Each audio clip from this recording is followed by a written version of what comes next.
সবাইকে স্বাগতম জানাচ্ছি বিহাইন্ড দ্য শো এর নতুন আরেকটি পডকাস্টে। আপনারা জানেন বিগত কয়েকটি এপিসোডে আমি আমার রানিং জার্নি নিয়ে আপনাদের সাথে আমার যে এক্সপিরিয়েন্সগুলো সেগুলো শেয়ার করেছি। এর ভিতরে অনেক বিষয়গুলো ছিল যেগুলো আসলে হয়তো আমি একটু ডিফারেন্টলি ট্যাকেল করেছি, যেগুলো আসলে একজন প্রফেশনাল হলে সে হয়তো একটু অন্যভাবে দেখতো। তো এই সূত্র ধরেই আজকে আমার সাথে যুক্ত আছেন একজন প্রফেশনাল, যিনি প্রফেশনালি রানিং করে থাকেন এবং তার সাথে সাথে তিনি কিন্তু একজন রানিং কোচ। কথা বলছিলাম সাজ্জাদ হোসেইন মুগ্ধ ভাইয়ের কথা। তিনি আছেন আমার সাথে যুক্ত। আজকে আমরা তার সাথে আড্ডা দেব এবং রানিং নিয়ে আমার অনেক প্রশ্ন আছে। আমি একদম নতুন একজন রানার, সো অনেক বিষয় আমার জানার আছে। অনেক কিছু আমি জানছি ইউটিউব থেকে এবং বিভিন্ন ব্লগ থেকে, বাট অনেক বিষয় আছে না যে আমাদের প্রেক্ষাপটে, বাংলাদেশের প্রেক্ষাপটে আসলে এই জিনিসগুলো একটু ডিফারেন্ট। সো বাংলাদেশের রানার, তিনি অনেক এক্সপিরিয়েন্স, বেশ কিছু বছর ধরে তিনি রানিংয়ের সাথে যুক্ত আছে, তার সাথে কথা বলবো। স্নিগ্ধ ভাই কেমন আছেন? আলহামদুলিল্লাহ ভাইয়া, কেমন আছেন আপনি? আমি হ্যাঁ, ভালো। ভালো চলতেছে ভাইয়া। Nice to connect with you. Thank Snigdha you. ভাই বেসিক্যালি আমার একটা পোস্টে দেখলাম যে উনি কমেন্ট করেছে যে ভাইয়া আপনার যদি রানিংয়ের কোনো হেল্প দরকার হয়, কোনো টিপসের দরকার হয়, আমার সাথে কানেক্ট করতে পারেন। সো আমি ওই অপরচুনিটিটা সাথে সাথেই গ্র্যাব করেছি এবং তাকে পডকাস্টে ইনভাইটেশন দিয়েছি এবং তিনি গ্রহণ করেছেন। অনেক ব্যস্ত সময় থেকে আমাদেরকে সময় দিচ্ছেন, ধন্যবাদ স্নিগ্ধ ভাই। ভাইয়া আলহামদুলিল্লাহ। না, আমি আপনার রান যখন আপনি শুরু করছেন টুকটাক, তখন থেকেই একদিন চোখে পড়ছে যে না, আপনি দৌড়াচ্ছেন। এরপরে দেখলাম যে আচ্ছা। আপনি সার্টেনলি একটা ভিডিও দিলেন ইউটিউবে, রাইট? সো ভিডিওটা দেখে আমার ভালো লাগলো। দেন দেখলাম যে ওকে, সো উইদিন নেক্সট খুবই আর্লি সময়ে আপনি মোটামুটি একটা 26 কিলোমিটারের মতো, প্রবাবলি একটা ইভেন্ট ছিল আপনাদের, প্রতি ঘন্টায় 6 কিলোমিটার দৌড়াইতে হবে, রাইট? সো সেইটা দিছেন। এটা ব্যাকয়ার্ড আলট্রা একটা ইভেন্ট ছিল। সো এটা নর্মালি 24 ঘন্টার হয়। সো আমি ওই ইভেন্টটা দেখে, হ্যাঁ। আপনার পার্টিসিপেট দেখে একটু অবাক হয়েছি যে না, কিছুদিন আগেই তো শুরু করছেন, এত দ্রুত অলরেডি চলে গেছেন। আই থিঙ্ক তাহলে হয়তো আপনি কোনো না কোনো প্রবলেম ফেস করতেছেন। সো সেই জায়গাটা থেকে আমি Right. পরে দেখলাম যে ফেসবুকেও, দেন আপনাকে আমি আর কি কমেন্ট করলাম যে ওকে, আই থিঙ্ক আপনাকে একটু আসতে দিলে ভালো হয় আর কি। সেটার জন্যই আজকে আমি আসলে যুক্ত হয়েছি আপনার সাথে। আমার বিষয় তো জানবই, তার আগে আসলে আপনার শুরুটা জেনে নিই। কয়েকদিন আগে আয়মান ভাইয়ের সাথে আপনার একটা ভিডিও দেখেছি। সেখানে আমার মনে হয় আজকের যে প্রশ্নগুলো, অনেকগুলোর অ্যান্সার আপনি অলরেডি দিয়ে দিয়েছেন। যারা ভিজুয়ালি দেখতে পছন্দ করেন, প্র্যাকটিক্যালি কীভাবে কী করতে হয়, কীভাবে স্ট্রেচিং করতে হয়, হ্যাঁ, কীভাবে দৌড়াতে হয়, কীরকম কারেক্ট ফর্ম ইত্যাদি বিষয়ে ডিটেলস একটা ভিডিও কিন্তু স্নিগ্ধ ভাই আয়মান ভাইয়ের সাথে বানিয়েছেন। আমি সেটার লিঙ্ক ডেসক্রিপশনে দিয়ে রাখবো, আপনারা যদি চান সেটাকে কেউ চেক আউট করতে পারেন। তো স্নিগ্ধ ভাই, আমি শুরু করব মূলত আপনার শুরুটা দিয়ে, যে রানিংয়ের প্রতি আপনার যে ভালোবাসাটা সেইটা কিভাবে তৈরি হলো, আপনি কিভাবে শুরু করলেন? ওকে। সো আমরা যেহেতু আমরা হয়তো সবাই মফস্বল, একদম গ্রাম থেকে উঠে আসা, রাইট? তো ছোটবেলা থেকেই স্পোর্টস জিনিসটা মানে শরীরের ভিতরে ঢোকা। সো কখনো সারাদিনে কিছু না কিছু করে ছোটাছুটি করতামই, এবং একই সাথে ইন্টারেস্টিংলি আমার স্কুল ছিল আমার বাসা থেকে অ্যারাউন্ড 2-3 কিলোমিটার দূরে। হ্যাঁ, তো দেখা যেত মাঝে মাঝে রিক্সা বা ভ্যানের ভাড়া বাঁচানোর জন্য মাঝে মাঝে আমি হেঁটে আসতাম বা দৌড়ে আসতাম। হ্যাঁ, রেল লাইন ধরে। তো কোনো না কোনোভাবে ছোটবেলা থেকেই রানিংয়ের ওই ব্যাপারটা ভিতরে ছিল। দেন আমি দেখতাম যে আমি স্কুল কলেজ লেভেলে আমি যখনই দৌড় বা এই টাইপের কম্পিটিশন হইতো, সো অবভিয়াসলি সবসময়ই একদম পোডিয়াম লেভেলে থাকতাম, ফার্স্ট সেকেন্ড থার্ডের ভিতরে থাকতাম। কিন্তু আচ্ছা, আচ্ছা। কিন্তু একটা মজার বিষয় আমি পরে লক্ষ্য করছি, আমি কখনোই না মানে 100 মিটার এই স্প্রিন্ট টাইপের দৌড়ে সহজে ফার্স্ট হইতে পারতাম না। হ্যাঁ, কিন্তু আচ্ছা, যখনই আচ্ছা। সেটা 200 মিটার, 400 মিটার কিংবা আরেকটু ডিস্টেন্স 800 মিটার হইতো, তখন দেখা যেত যে আমি অনেক ইজিলি ফার্স্ট হইতে পারতাম। তো ওই জিনিসটা আমি আচ্ছা, কখনো আচ্ছা। আগে অবজার্ভ করি নাই। বেসিক্যালি তখন তো গ্রামে যেটা হয় আমাদের, আমরা তো আসলে কেউ দৌড়ানোর জন্য দৌড়াই না, রাইট? আমরা ফুটবল খেলতাম, ক্রিকেট খেলতাম, সেগুলোর মাঝে মাঝে টুকটাক দৌড়াদৌড়ি হইতো অ্যানুয়াল স্পোর্টসের সময়। দেন যখন ভার্সিটিতে আসলাম, দেন ভার্সিটিতে আসার পর হুট করে আমি একটা ধাক্কা পাই। সেই ধাক্কাটা হচ্ছে যে এতদিন পর্যন্ত সবসময় খেলে বেড়াইতাম, দিনে না খেললে ঘুম আসতো না, এই ব্যাপারটা। কিন্তু ভার্সিটিতে এসে দেখলাম যে আচ্ছা। সবাই অনেক ব্যস্ত। হ্যাঁ, ক্লাসের চাপ, পরীক্ষার চাপ সব কিছু মিলেই। তো প্রতি শুক্রবার ছাড়া ওরকম খেলা হইতো না। বাট ওই জিনিসটা আমার ক্ষেত্রে ভাল লাগতো না, কারণ যেহেতু একটা অভ্যাস ছিল, সেখান থেকেই ছোটোখাটো করে একদিন মনে হলো যে ওকে, শুরুটা আমার ইন্টারেস্টিংলি স্কেটিং দিয়ে শুরু হয়। হ্যাঁ, তো আমি আচ্ছা। বললাম যে আচ্ছা নতুন কোনো স্পোর্টস শিখি। তো সেখান থেকে স্কেটিং কিনলাম, স্কেটিং থেকে স্কেটিং করা শুরু করলাম। দেন স্কেটিংও আমি এটা কত লম্বা সালের সময়, কথা? এটা ভাইয়া অ্যারাউন্ড 2017 মাঝামাঝি সময়। সো তখন আপনি মানে তখন আমি শুরু করছি স্কেটিং গ্র্যাজুয়েশন দিয়ে। করছেন? হ্যাঁ, গ্র্যাজুয়েশনে জাস্ট শুরু করছি। হ্যাঁ, আচ্ছা। জাস্ট আমি অ্যাডমিশনে মানে ভার্সিটিতে ভর্তি হয়েছি। তো ওই হুম, হুম। শুরুটাতে দেখলাম যে ওকে, স্কেটিং করতেছি, সবাই অনেক ছোট দূরত্বে স্কেটিং করে, আমি দেখতাম স্কেটিং 5, 10, 15 কিলোমিটার মতো করতাম। হ্যাঁ, তো হুম, স্কেটিংটা হুম। থেকে একটা ভাল লাগা কাজ করে যে ওকে, লম্বা সময় স্কেটিং করার একটা আলাদা মজা পাই আমি। হ্যাঁ, কিন্তু আচ্ছা। স্কেটিং যেহেতু বাংলাদেশের রাস্তাঘাট অতটা স্মুথ না, সো দেখা যায় যে হুম, ওই হুম। লেভেলে আপনি স্কেটিংটা করে বেটার ফিল করতেন না। দেন একটা ইভেন্ট হলো বিওএলসির ঢাকায়। সো যেটা হয়, হুম, আন্ডার হুম। গ্র্যাজুয়েট স্টুডেন্টরা বিওএলসি টাইপ অর্গানাইজেশনকে একটু ফলো করে to grow their soft skill and all those things, right? আচ্ছা। তো আমার ওইখানেই বিওএলসিতে ওই কারণেই ফলো দেওয়া ছিল তাদের পেজে, অ্যান্ড দেখলাম যে তারা একটা 5 কিলোমিটারের একটা ইভেন্ট করতেছে হাতির ঝিলে। এটা হচ্ছে 2018-র দিকে। হ্যাঁ, তো ততদিন পর্যন্ত আমার কোনো আইডিয়াই ছিল না যে আমি দৌড়াবো 5 কিলোমিটার, কেমন দৌড়াবো। হ্যাঁ, তো হুম, হুম। রেজিস্ট্রেশন করে ফেললাম। রেজিস্ট্রেশন করে আমরা, আপনি যে ভুলগুলো করছেন তার কিছু ভুল আমিও তখন আচ্ছা। করছি। রেজিস্ট্রেশন করার 1 সপ্তাহ আগে থেকে প্র্যাকটিস শুরু করলাম। সো আমি প্রথম যেদিন 5 কিলো দৌড়াই, সেদিন আমি দেখলাম যে না, আমি 30 মিনিটে 5 কিলো দৌড়াই ফেলছি। হ্যাঁ, হালকা একটু ওয়াও! পেটের ১ম কোণায়, দিনে? প্রথম দিনে হালকা একটু পেটের কোণায় ব্যথা করতেছিল, যেটাকে বলি আমরা এন্ডুরেন্স পেইন। অ্যান্ড পরের দিন আবার মাথায় আসলো যে ওকে, কালকে করছে, আজকেও প্র্যাকটিস করি। পরের দিন আমি 5 কিলো হুম। দৌড়ালাম 25 মিনিটে। হ্যাঁ, wow! Then it's the things okay, এক মানে জাস্ট একদিনের ভিতরে 5 মিনিট কমায় ফেললাম। তারপরে 2-3 দিন সিমিলারলি দৌড়ালাম, দেখলাম যে 24-25, 24-25। হ্যাঁ, আচ্ছা। আহ, তাহলে তো আপনি মনে হয় ন্যাচারাল অ্যাথলিট। আহ, মানে এটার সিকোয়েন্সটা আমি পরে বলতেছি যে কেন বুঝতে পারছি। সো আমি যেটা বললাম যে 24-25, দেন আমি বুঝছি যে ওকে, 5 কিলো আমার 24-25 মিনিট সময় লাগে, আমি বিওএলসিতে পার্টিসিপেট করতে যাচ্ছি, ওইখানে আমার থেকে অনেক অনেক ভালো রানার্স আছে। হ্যাঁ, যারা হয়তো হুম, রেগুলার হুম। দৌড়ায়। তো সামহাও হুম, হুম। আমি সহ আমার কয়েকটা ফ্রেন্ড আমরা দৌড়াইতে যাই ইভেন্টটাতে। এবং আমার মনে আছে ওইদিন বৃষ্টি ছিল, আমরা দৌড়ের ইভেন্টে প্রায় 5 থেকে 10 মিনিট পরে যাই, বাট বৃষ্টির কারণে ততক্ষণে দৌড় শুরু হয়নি। আমরা যখন গেছি তখন আমরা 500 হুম, জনের হুম। সবার শেষে দাঁড়াইছি। হ্যাঁ, তো ইউজুয়ালি 500 জন মানুষের শেষে আমরা দাঁড়াইছি, এবং আমার মাঝে ছিল ওরাও ফান করতে আসছে, জাস্ট পার্টিসিপেট করবে, ফিনিশ করবে। হ্যাঁ, ওই যে মজাটা। হুম, হুম। অ্যান্ড আমারও মাথায় ছিল যে আচ্ছা আমিও দেখি এরকম 24-25 মিনিটে হয়তো শেষ হবে। বাট আচ্ছা। যখন দৌড় শুরু হলো, সাডেনলি আমি দেখলাম যে না, আমি একটার পর একটা মানুষকে কাটায় যাচ্ছি। একটু বিরক্তিকর ছিল, আবার একটু মজাও ছিল। হ্যাঁ, সো আমি ওটাকে অ্যাজ এ হুম। মজা হিসেবে নিলাম যে ওকে, সামনে মানুষটাকে ক্রস করি, দেন পরের মানুষটাকে ক্রস করি। এভাবে আমি ক্রস করতে করতে করতে করতে প্রায় 400-500 মানুষকে আমি ক্রস করে, দেন আর সামনে দেখি কেউ নাই। হ্যাঁ, কিন্তু ওয়াও! 200-300 মিটার দূরে 15 জন, হ্যাঁ, এরকমই হবে, 8 থেকে 12 বা 15 জনের মতো একটা সার্টেন গ্রুপ আছে যারা একসাথে দৌড়াচ্ছে। আচ্ছা, প্রো অ্যাথলিট যারা। হইতে পারে, মানে নট প্রো অ্যাথলিট বা কমিউনিটি রেগুলার ভালো দৌড়ায়। সো হুম, আমি দূর হুম। থেকে 200-300 মিটার দূরে। হ্যাঁ, আমি তখন বললাম যে ওকে, ওদের কতটুকু কাছে যাওয়া যায়। এটা 1 কিলোমিটার 2 কিলোমিটার ভিতরে আমি এই মানুষগুলোকে ক্রিস ক্রস করে কেটে কেটে চলে আসছি। দেন আমি তাদেরকে হুম, টার্গেট করলাম, দেখলাম অ্যারাউন্ড 3.5 কিলোমিটার যাওয়ার পর আমি প্রথম একজনকে কাটাই। দেন আচ্ছা। তারপরে একজন, তারপরে একজন, তারপরে একজন, তারপরে একজন, আমি জানি না সামনে কতজন আছে। দেন পঞ্চম নম্বরে যে একজনের সাথে আমার খুব ভালো কম্পিটিশন হচ্ছিল। সো ওইখান থেকে আমিও হুম, পুশ হুম। করতেছি, সেও পুশ করতেছে, কিন্তু আলটিমেটলি শেষের দিকে যে সে আর পারেনি একটা ব্রিজের কারণে। অ্যান্ড দেন আমি যখন শেষ আচ্ছা। করলাম, আমি নিজেই অবাক হয়ে গেছি যে আমি প্রথম প্রথম একটা ইভেন্টে 5 কিলোমিটার দৌড়ালাম, সেটাও আমার 20 মিনিট অ্যারাউন্ড 15 সেকেন্ড লাগছিল। হ্যাঁ, সো এবং আমি দেখলাম যে আমি ফোর্থ হয়েছি। হ্যাঁ, আচ্ছা, অ্যান্ড আচ্ছা। যে থার্ড হয়েছে সে একজন বিদেশি, নিক ব্রোজ, সেও ভালো হুম, দৌড়ায়। হুম। সে আমার থেকে জাস্ট 10 সেকেন্ড আগে শেষ করছে। সো জিনিসটা হুম, আমার কাছে হুম। একটু খটকা লাগলো। আচ্ছা, আমি যদি 500 মানুষের নিচে না থাকতাম, আমি যদি ফ্রন্ট লাইন থেকে দৌড়াইতাম, তাইলে আমাকে ওই কষ্টটা করতে হুম, হতো হুম। না, এবং তাদের সাথেই থাকতাম, তাইলে হয়তো বা আমি আরেকটু বেটার করতাম।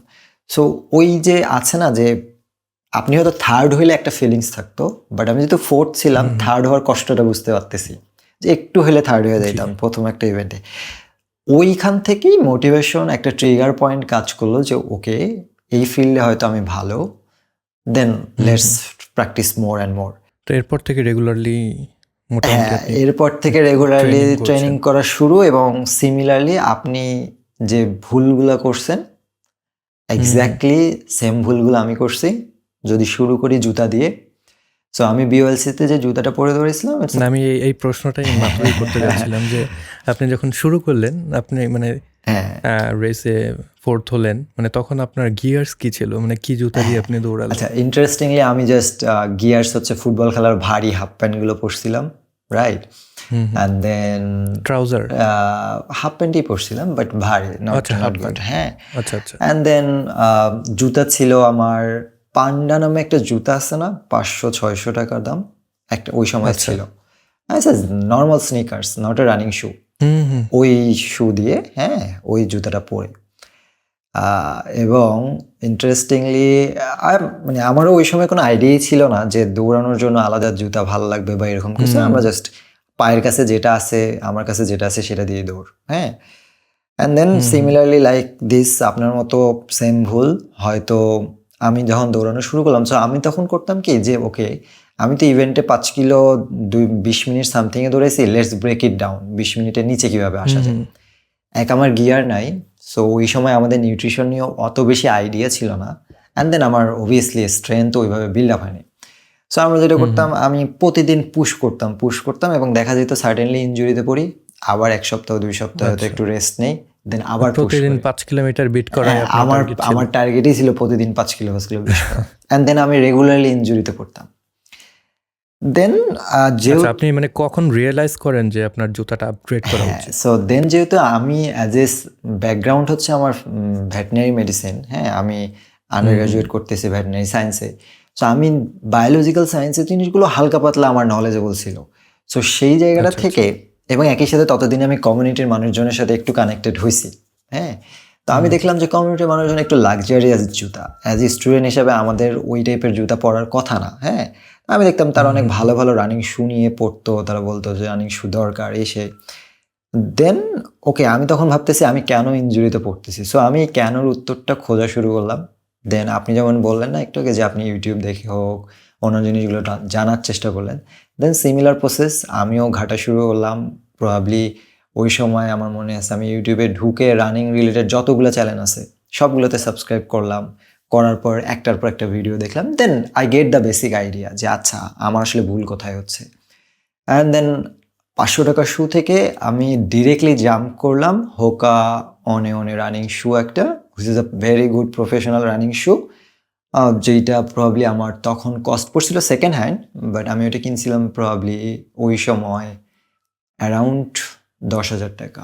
হ্যাঁ, এটা কি কমিউনিটির কারো কাছ থেকে? হ্যাঁ, কমিউনিটির একজনের কাছ থেকে। তার জুতার সাইজ একটু ছোট হয়ে গেছে আমার থেকে, সো সে ছোট হওয়ার কারণে সেল করতেছে, সো লিটল বিট লোয়ার প্রাইসে আর কি। সো আমি ওই অপরচুনিটিটা নেই এবং সাথে সাথে একটু যেহেতু টিউশনি করাইতাম ওটার টাকা দিয়ে কিনে ফেলছি আর কি, কোনো কিছু চিন্তা না করেই। হ্যাঁ, and then I figure out যে আচ্ছা এতদিন কি ভুল করছে। হ্যাঁ, সো ওই এই জুতার ভিতরে যে কুশনিং, এই জুতার যে সাপোর্ট, সেটাই ফিল যে আচ্ছা আমি যদি রেগুলার দৌড়াতে চাই তাহলে কেন আমাকে আসলে এই জায়গাটাতে ইনভেস্ট করতে হবে এবং আমার পাটাকে বেটার রাখার জন্য। আচ্ছা, এই জুতার কথা যখন আসলো আমার একটা প্রশ্ন আছে, সেটা হলো জুতা কি একদম পারফেক্ট ফিট হওয়া ভালো, নাকি একটু টাইট ফিট হওয়া ভালো, নাকি হালকা একটু মানে স্পেস থাকা বেটার? এটা অবশ্যই পারফেক্টলি ফিট হওয়া ভালো না, একদম লাগা। Depending on the duration, depending on the distance, জুতা দুই টাইপের হইতে পারে। একটা হচ্ছে পারফেক্টলি ফিটের থেকে একটু বড়, খুবই মাইনর। হ্যাঁ, সেই জুতা যদি পরি, হাফ সাইজ বড় না, তার থেকেও কম। হ্যাঁ, সেইটা আমরা ইউজ করব only for short distance, like ধরেন 1500 মিটার, 3 কিলোমিটার, সর্বোচ্চ 5 কিলোমিটার। হ্যাঁ, বিকজ রিকভারি রানের জন্য, not recovery run, for ফাস্টার run, for pushing your self, মানে আপনার পার্সোনাল বেস্ট করার জন্য। হ্যাঁ, বিকজ অফ, এবং শর্ট ডিস্টেন্সে, কারণ কি যখন আপনি শর্ট ডিস্টেন্সে পারফেক্ট শু পরবেন ওটা আপনার পরে ভাল লাগবে, হাগ করে থাকবে। হ্যাঁ, বাট আপনি যদি 5 কিলোর উপরের ডিস্টেন্সগুলো দৌড়ান, যেগুলোতে একটু আপনাকে লম্বা সময় দৌড়াইতে হবে, সেগুলো নর্মাল সাইজ, আপনার যে অ্যাকচুয়াল সাইজ তার থেকে হাফ ইঞ্চি, কোনো কোনো ক্ষেত্রে হাফ ইঞ্চির থেকেও একটু বেশি, হয়তো 1 ইঞ্চি হলেও ভালো কোনো কোনো ক্ষেত্রে। 1 ইঞ্চি বড়?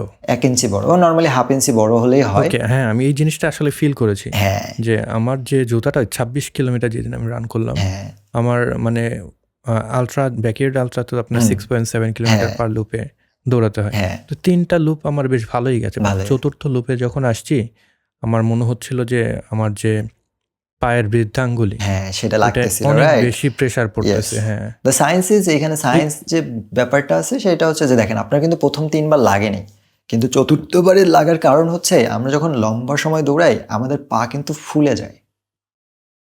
হ্যাঁ, সো ফুল ব্লাড ফ্লোর কারণে এবং ফ্যাটিক হওয়ার কারণে, সো যখন পা একটু ফুলে যায় তখন কিন্তু আমার পা মানে স্পেসটা বেড়ে যাচ্ছে।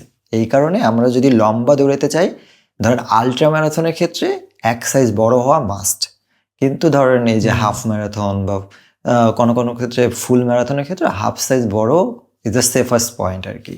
স্টিল ডিপেন্ড করে, যদি টেরেন অনেক বেশি ডাউন হিল হয়, যে আপনাকে অনেক বেশি নিচে নামতে হচ্ছে, সেই ক্ষেত্রে এক সাইজ বড় হইতে হবে, কারণ বারবার আপনার পা সামনের দিকে হিট করবে। ওইটাও কিন্তু মাথায় রাখতে হবে। সো হাফ সাইজ বড় বা এক সাইজ বড় ডিপেন্ডিং অন দ্য কি বলবো ডিস্টেন্স, কোন জায়গায় দৌড়াচ্ছেন সেটার উপর, বাট হাফ সাইজ বড় হইতেই হবে আর কি রেগুলার দৌড়াইতে গেলে। আর এখানে জুতার আরও অনেক বিষয় আছে। আমাদের তো মানে দেশে শোরুমে গিয়ে ওই মাপঝোপ করে কার পা কীরকম, সুপারনেটেড না প্রোনেটেড, এগুলো চেক করে কেনার অপশন নাই। আপনার কি মনে হয় এই জিনিসটা কি কোনো ফ্যাক্ট প্লে করে, সুপারনেটেড, প্রোনেটেড বা ন্যাচারাল ফিট যাদের আছে, নাকি জুতা একটা হলেই হয়? সুপারনেটেড প্রোনেটেড জুতা একটা হলে হয়, এই ক্ষেত্রে একটা জায়গায় আপনাকে ফ্যাক্ট দেখতেই হবে, সেটা হচ্ছে ফ্ল্যাট ফিট হলে। হ্যাঁ, যদি আপনার নিচে যদি পা যদি একদম সমান হয়ে থাকে, যে গ্যাপ নাই, হ্যাঁ আপনার আর্চ নাই, সেই ক্ষেত্রে আপনাকে জুতার ব্যাপারে একটু সেন্সিটিভ হতেই হবে। বাকি জিনিসগুলো with the gradually increasing the pace and strength training হয়তো ম্যানেজ করা পসিবল। হ্যাঁ, যদি এক্সেসিভ আপনার হাই আর্চ না হয়, যদি এক্সেসিভ আপনি সুপারনেশন বা প্রোনেশনের জায়গাটা না থাকে, তাহলে নিউট্রাল যে আমরা বাটা বলেন, অ্যাপেক্স বলেন, লোটো বলেন, যে শুগুলো পাই সেইটা দিয়েও চালায় নেওয়া যায়, বাট সেটার জন্য আপনাকে মানে আলাদা করে স্ট্রেংথ করতে হবে। নতুন স্পোর্টস সেগমেন্টের বা রানিং সেগমেন্টের যে শুগুলো নিয়ে আসছে, হ্যাঁ, which is fine, which is good, বেশ কিছু মডেল আসছে স্প্রিন্টের, হ্যাঁ ইউজ করেছেন আপনি? আমি স্প্রিন্টেরটা সম্পর্কে জানি এবং বাটার পাওয়ার সম্পর্কেও আমার আইডিয়া আছে, বিকজ আমি দেখে আসতেছি লাস্ট 2-3 বছর ধরে। That is good for 10 to 15 kilometre, not more than that. Okay, মানে ডেইলি ট্রেনিং এর জন্য?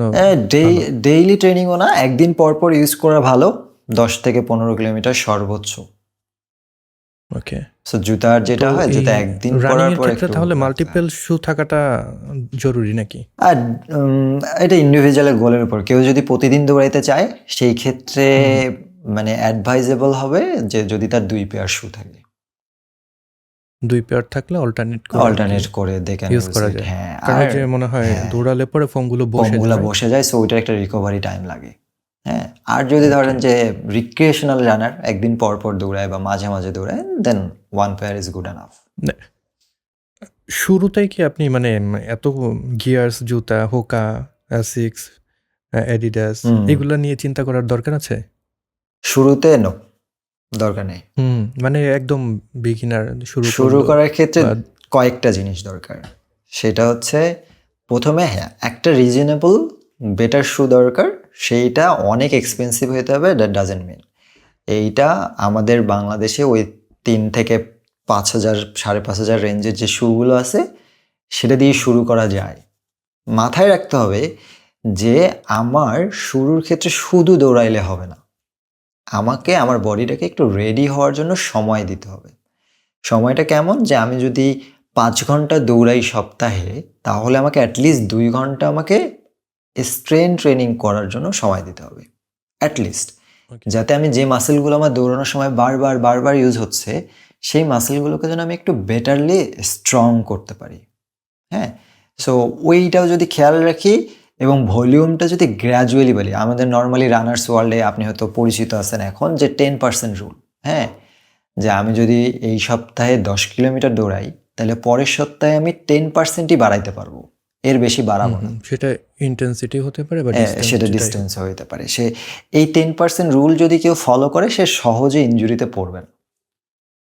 ওকে, আচ্ছা, ট্রেনিং নিয়ে একটা বিষয় আছে, সেটা হলো আমি দৌড়ালাম, সাথে আমি যদি স্ট্রেংথ ট্রেনিং করি, হ্যাঁ, আমি দৌড়াচ্ছি, আমি তো আলটিমেটলি স্ট্রেংথ ট্রেনিংই করছি, তাই রাইট?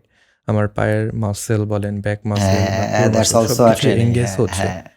সো অনেকেই এই ভুলটা করে না, যে দৌড়াচ্ছে এবং গ্যাপ দিয়ে হালকা পাতলা ওয়েট নিয়ে জিমে গিয়ে ব্যায়াম ট্যাম করছে। আমি যতটুকু জানি যে ওয়েট ট্রেনিং করলে সেখানে যেটা দৌড়ালে তো আমার মোটামুটি মাসেলগুলো স্টিমুলেট হচ্ছে, রাইট? সেটার উপর প্রেশার পড়তেছে, আবার সেগুলো টিয়ার হচ্ছে, রিকনস্ট্রাক্ট হচ্ছে। সো অনেকেই দেখলাম যে সাজেস্ট করেছে যখন আমি স্ট্রেংথ ট্রেনিং করব তখন সেটার ইন্টেন্সিটিটা আরও বেশি হবে। মিনস আপনার অনেক বেশি ওয়েট নিয়ে আমি যদি স্কোয়াট করি সেখানে ওয়েটটা আরও বেশি ইউজ করতে হবে, কারণ আমার পা অলরেডি যখন দৌড়াচ্ছি ওই লোডে অভ্যস্ত, হালকা পাতলা লোডে অভ্যস্ত। সো ওইটাকে আরও স্ট্রং করার জন্য আরও বেশি ওয়েট দিয়ে স্কোয়াট করা কিংবা ব্যাক এক্সারসাইজ যেগুলো আছে সেগুলো আর একটু বেশি ইন্টেন্সিটিতে করা, সেটা সাজেস্ট করে। এই বিষয়ে আপনার কি মতামত? হ্যাঁ, মানে ইন্টেন্সিটিটা ফ্যাক্ট করে। আপনি যেহেতু অলরেডি দৌড়াচ্ছেন, সো একটা ইন্টেন্সিটি আপনার বডিতে অলওয়েজ আছে। তো আপনি এখন যদি স্ট্রেন ট্রেনিং ও লো ইন্টেন্সিটিতে করেন তাহলে খুব বেশি কাজে আসবে না। হ্যাঁ, কাজে আসবে না ইন এ সেন্স যে আপনার রানিংয়ের পারফরমেন্সও খুব একটা বেটার হবে না এবং একই সাথে ইনজুরি প্রিভেনশনও খুব একটা বেটার হবে না। হ্যাঁ, বেটার হবে কিছু পশ্চারাল দিক থেকে, কিন্তু আপনি যদি স্ট্রেন ট্রেনিংটাতে ইন্টেন্সিটি বাড়ান, that will help you a lot because of তখন আপনার ফ্যাটিক ম্যানেজমেন্টও অনেক ভালো হবে। সো অবভিয়াসলি হয়তো অনেক বেশি হাই ওয়েট নিয়ে ট্রেনিং করা যায়, বাট ইন্টেন্সিটিটা আগে মাথায় রাখতে হবে। হাই ওয়েট ট্রেনিংটাতে লো ভলিউম রাখতে হবে। যদি অনেক বেশি ওয়েট বেশি থাকে তখন লো ভলিউম, আর আমরা নর্মালি যেটা মানুষ আমরা নর্মালি আমরা 12-15টা দেই সেই ক্ষেত্রে সেইখানে আমাকে ইন্টেন্সিটি বাড়াইতে হবে যদি আমার ওয়েটটা কম থাকে, আর ওয়েট যদি আমি বেশি করি তাহলে ভলিউমটা কম হবে, ইন্টেন্সিটিও সেম অ্যারাউন্ড কমই হবে। কারণ আপনার মাসেল, আমরা তো যেটা করতেছি আমরা স্পেসিফিক কিছু মাসেলকে নিয়ে টার্গেট করতেছি, রাইট? সো আমার চিন্তা করতে হবে আপনার গোল কি। লাইক আমার গোল, আমি চাই না আমার মাসেল আরও বাড়ুক, কারণ আমি যদি বাড়ি, আমার যদি ওয়েট বাড়ে তাহলে আমার রানিংয়ে হ্যাম্পার হবে, রাইট? আমি লম্বা সময় দৌড়াইতে গেলে আমার হ্যাম্পার হবে। সো আমি চাই না আমার ওয়েট বাড়ুক, তাহলে আমি স্ট্রেন ট্রেনিং কখনোই হাইপারট্রফিতে যাব না। কখনই আমি চাবো না যে আমি স্ট্রেন ট্রেনিং করে আলাদা কিছু মাসেল গেইন করি। আমার টার্গেট থাকবে আমি ক্যারি করতে হবে। সো আমার টার্গেট থাকবে আমি ইনজুরিটাকে প্রিভেন্ট করব এবং একই সাথে আমার মাসকুলার এন্ডুরেন্সটাকে বাড়াবো মাসেলের। তো সেই জন্য আমি কি করব, আমি লো ওয়েটে হাই ইন্টেন্সিটি স্ট্রেন ট্রেনিং করব। ওকে, সো বেসিক যদি আমি বলি যে ধরেন আপনি 10 কেজি হাতে নিয়ে স্কোয়াট দেন 10টা, হ্যাঁ, কিন্তু আমার অ্যাজ এ রানার হিসেবে আমি হয়তো সেটা 20টা 25টা দিব। সো আমি আমার ইন্টেন্সিটিটাকে বাড়াবো। আচ্ছা, সেটা আমি আমার পার সেটে আমি কয়টা দিচ্ছি, হ্যাঁ, এটা দিয়েও বাড়াতে পারি অথবা ওয়েট দিয়েও বাড়াতে পারি, দুইটা দিয়ে বাড়াতে পারি। ওকে, আমি গট ইট। এই কারণে হয়তো আমি দেখছি বর্তমানে আপনি রানিংয়ের পাশাপাশি অনেক বেশি স্ট্রেংথ ট্রেনিং করছেন। আমি আপনার স্ট্রাভাতে দেখলাম।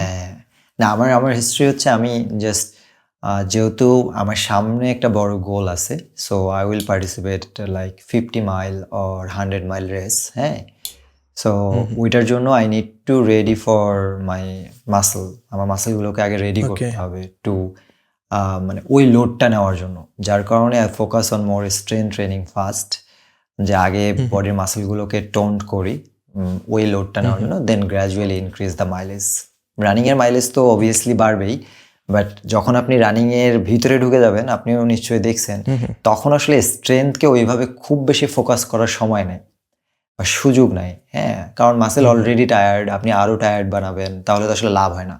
তো এই কারণে প্রি সিজনে আমরা অনেক বেশি ফোকাস করি স্ট্রেন ট্রেনিংয়ে। মানে কোন একটা অ্যাচিভ করার জন্য যখন আপনি নির্দিষ্ট ব্লকে ঢুকে যাবেন, তার আগে আমরা ট্রেনিংটাকে মানে স্ট্রেংথে ভাগ করি যে আচ্ছা আমরা আগে একটু স্ট্রেংথ ট্রেনিং করি। সো যেটা আমি আয়মান ভাইয়ের ভিডিওতে বলছিলাম রাইট, যে আমরা যখন কোনো একটা ট্রেনিং প্ল্যান বা কোনো কিছু সেট করবো তখন আমরা 3টা ব্লক করি। একটা হচ্ছে base training, then build training, then tapering training. So base ট্রেনিংয়ে আমরা অনেক বেশি ফোকাস করি যে আমার আসলে কোন মাসেলগুলো দুর্বল, কোনটায় আমার ইনজুরি আগে হয়েছে আবার সামনে হইতে পারে, সেই মাসেলগুলোকে আমি কীভাবে ঠিক করব, সেটার জন্য কি স্ট্রেংথ ট্রেনিং করব, পাশাপাশি রানিং।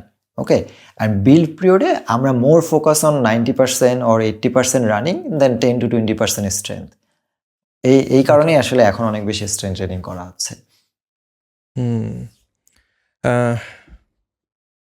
রানিংয়ে জুতার পাশাপাশি তো আরও বেশ কিছু গিয়ার দরকার আছে, লাইক টি শার্ট, দেন প্যান্টস।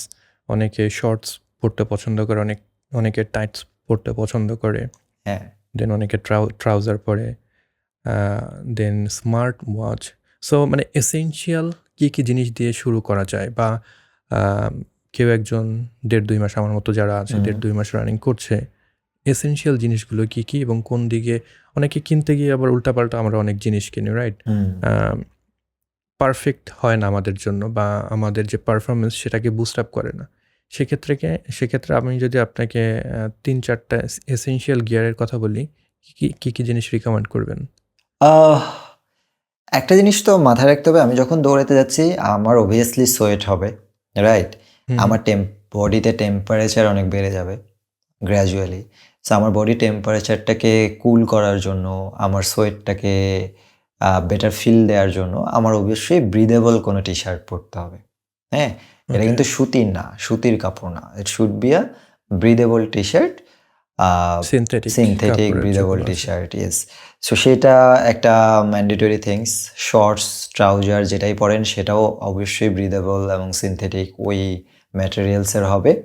হ্যাঁ, এই 2টা জিনিস তো আপনার বেসিক লাগবেই। জুতা যেটা আমরা বললাম সেটা লাগবে। মোজার ক্ষেত্রে অবভিয়াসলি মোজা দেখতে হবে কতটুকু আপনার বডির মানে পায়ের সাথে হয়। সো অনেকের ক্ষেত্রে অনেক মানে ব্রিদেবল মোজা হয় কিন্তু পাতলা, অনেকের ক্ষেত্রে বেটার হয়, অনেকের ক্ষেত্রে থিক মোজা লাগে। হ্যাঁ, যাদের পা অনেক বেশি। মোজাগুলো কোথায় পাওয়া যাবে আমাদের দেশে? এইটাও আমাদের দেশেও এই যে নর্মাল যে কোম্পানিগুলো আছে স্পোর্টসের, ধরেন বাটা অ্যাপেক্স, এদেরও এখন এই রেঞ্জের কিছু মোজা আছে, একটু হয়তো প্রাইস বেশি ওনাদের নর্মাল মোজার থেকে, but they have right now.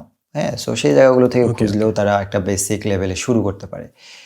And then স্পোর্টসের মানে কি বলবো, স্পোর্টসের যে নর্মালি দোকানগুলো থাকে সেগুলো তো দেখবেন যে ক্রিকেটারদের, ফুটবলারদের কিছু স্পেসিফিক মোজা পাওয়া যায়। ফুটবলার হয়তো লম্বা বাট শর্টও পাওয়া যায়, সেখান থেকে পাইতে পারে।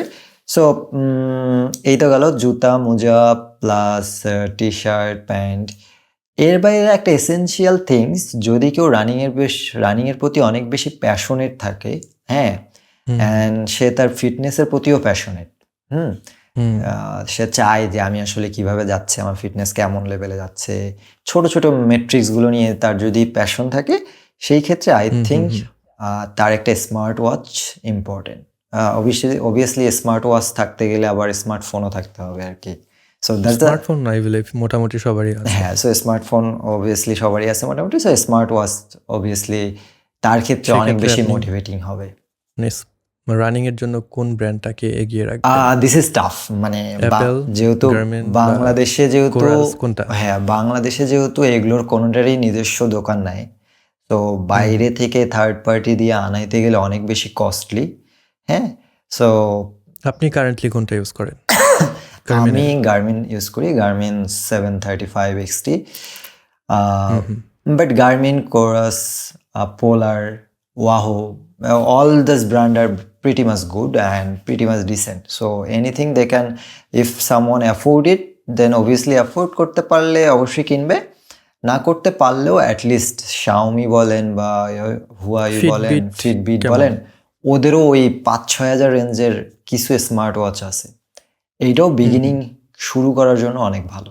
আমি যেমন আমার যখন শুরু হয়েছিল তখন আমিও করছিলাম। হ্যাঁ, হার্টবিট এবং রানিং এ কতটুকু দৌড়াচ্ছে সেটা আমিও সেম কাজ করতেছি, একদম মনে করেন বেসিক একটা স্মার্ট ওয়াচ ইউজ করছি। আমি যখন শুরু করছিলাম, আমি যে আমেজ ফিট বিপ ছিল না, অনেক জনপ্রিয় একটা স্মার্ট ওয়াচ, ওইটা এদের বেশ কিছু ভালো মডেলও নতুন নতুন আসছে, হ্যাঁ। রানারদেরকে টার্গেট করে নিয়ে আসছে। হ্যাঁ 20 থেকে 25-এর ভিতরে আর কি, বেশ এক্সপেন্সিভও বলা যায়। ওই এক্সপেন্সিভ হলে So, আমার মনে হয় যে- গার্মিন ওয়াহো হ্যাঁ, পোলার গার্মিন ওগুলোতে নেওয়াটাই যাওয়া বেটার, বেটার। মানে 20-25 হাজার খরচ করলে আর কিছু অ্যাড করে গার্মিন নেওয়াটা বেটার। ওই রেঞ্জে গেলে অবভিয়াসলি ওই দিকে যাওয়া বেটার।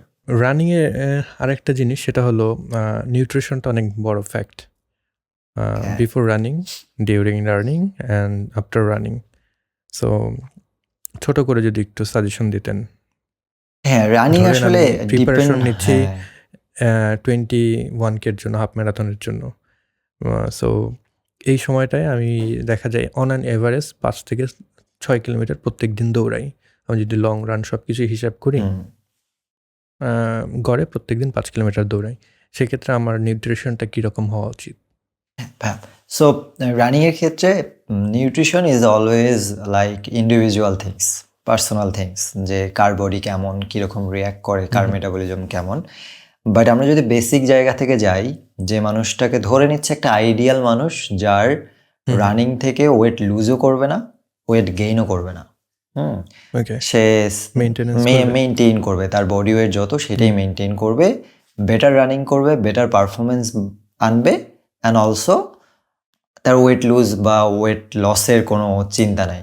হ্যাঁ, সো সেই জায়গা থেকে রানিংয়ে যদি ভালো করতে চায়, we need to it before, মানে দৌড়ানোর আগে আমাকে অবশ্যই খাইতে হবে। কেমন খাইতে হবে? নর্মালি আপনার যখন রানিংয়ে যান, ধরেন আপনি সকালবেলা গেলেন 6টার সময়, সেক্ষেত্রে আপনি কিরকম মিলটা নেন? আর দুইটা কতক্ষণ আগে? দুইটা জিনিস ঘটে। আমি যখন ইউজুয়াল দিন দৌড়াইতে যাই সকালবেলা, অনেক সময় এমটি স্টোমাকেই চলে যাই। হ্যাঁ, আবার যখন একটু ট্রেনিংটা ডিফিকাল্ট, হ্যাঁ, তখন আই টেক আ প্রপার মিল। হ্যাঁ, সো মিলটা কেমন? সেটা কতক্ষণ আগে? অ্যারাউন্ড 1.5 থেকে 2 ঘন্টা আগে। আমি যদি আপনাকে বলি জিনিসটা কেমন, যে ধরেন কলা 1টা বা 2টা, আপনার সাথে আমরা এটাকে ওটস বলতে পারি, ওটমিল বলতে পারি, কিংবা আমি যেটা খাই, যেটা বলি আমরা গ্রামে ছাতু বলে, হ্যাঁ আপনি হয়তো চিনবেন, ছাতু বা চিরা। হ্যাঁ চিরা, এই টাইপের জিনিস, কলা, ছাতু, একটু মধু থাকলে থাকতে পারে, আর সাথে হয়তো হালকা দই, ইয়োগার্ট কিংবা মিল্ক। হ্যাঁ, এইটা আমি at least take it at least 90 minute আগে, খুবই অল্প পরিমাণ, অ্যারাউন্ড 300 গ্রামের মতো। হ্যাঁ, 250 থেকে 300 গ্রাম। আর যদি আরেকটু আগে খাওয়ার সুযোগ পাই, তাহলে হয়তো আমি একটা ডিমও খাই। So the ratio is like, যে আপনি যত দেরি করবেন, সো ধরেন আপনার হাতে সময় নাই, যে ভাই আমি 6টায় দৌড়াতে যাই, তাইলে আমার এটা খাইতে গেলে তো 4টায় উঠতে হবে, রাইট? তো আমার প্রতিদিন তো 4টায় উঠে খেয়ে 6টায়, আমি তো আর প্রফেশনাল দৌড়বিদ না যে আমাকে এটা মেনটেন করতে হবে। হ্যাঁ, সেই ক্ষেত্রে before going to run, you can eat little amount of, ধরেন 1টা বা 2টা কলা, বা 1টা-2টা সাথে 1টা-2টা খেজুর, সাথে electrolyte water, that's fine for the short distance or regular 5-6-10 kilo রানের জন্য। রান টাইমে আইডিয়াল প্রিফারেন্স হচ্ছে অ্যাটলিস্ট 30 মিনিট পর পর অ্যারাউন্ড 100 থেকে 150 ml ওয়াটার ইনটেক কর। ওকে, এটা ইনটেক করতে হবে, এবং ডিউরেশন যদি বাড়ে তাহলে 45 মিনিট টু 50 মিনিট বা 40 মিনিট পর পর 100 ক্যালোরির মতো খাওয়া। সো ধরেন 1টা কলা বা 2টা কলা, হ্যাঁ, 2টা খেজুর, এই টাইপের কিছু খাবার খাওয়া, সেমি লিকুইড যখন অথবা রানে যান তখন কি ক্যারি করেন কোনো খাবার? আর লং রানে গেলে will carry is call running gel, হ্যাঁ, which is a like short ফর্মে শেষে থাকে, যার ভিতরে ধরেন কার্বোহাইড্রেট থাকে। সো প্রিটি মাচ আপনার কনভিনিয়েন্ট, কারণ কলা বা খেজুর ওগুলো তো পকেটে নিয়ে দৌড়ানো একটু ডিফিকাল্ট। তো লং রানে আমরা ওইটা ইউজ করি, হ্যাঁ ওইটার জন্য ওইটা ইউজ করি। এবং রান শেষ করে ইম্পর্টেন্ট জিনিস, আপনি যদি ওয়েট মেইনটেইন করতে, অনেক এক্সপেন্সিভ হয়ে যায়, ডেইলি ট্রেনিং এ তো সবাই এফোর্ড করতে পারবে না। That's why I say that, যে আপনি 1টা বা 2টা কলা খাইতে পারেন, বা পিনাট বাটার খাইতে পারেন, বা চকলেট খাইতে পারেন, হ্যাঁ, যেগুলো আমরা স্নিকার্স যে চকলেটগুলো আছে সেগুলোও খাইতে পারেন, হ্যাঁ, ইটস অলসো ফাইন। আর রান শেষ করে ইম্পর্টেন্ট হচ্ছে উইদিন 30 মিনিটের ভিতরে আপনার মিলটা কমপ্লিট করা। এইখানেই মানুষ ভুল করে, যে পারফরমেন্সও ড্রপ করে,